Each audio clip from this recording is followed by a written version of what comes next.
Body of missing girl swept away by flood waters found.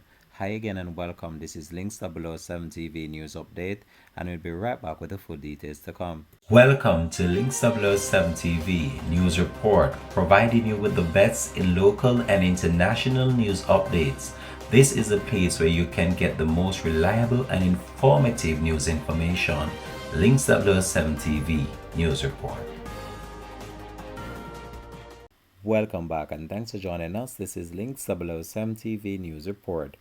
The body of one of two girls who were swept away at a river in Jobsdale, St. Mary on Thursday has been found. The body was found along a riverbank on Friday morning. Head of the St. Mary Police Division, Superintendent Bobette Morgan Simpson, confirmed the incident. She could not confirm the identity of the missing girl who was found. A search is ongoing by the police, firefighters, and a resident for the other missing girl. The girls, Kiwana Ricketts 10 and Hallie Kate Michael 14, were swept away during heavy downpour on Thursday. They are said to be related.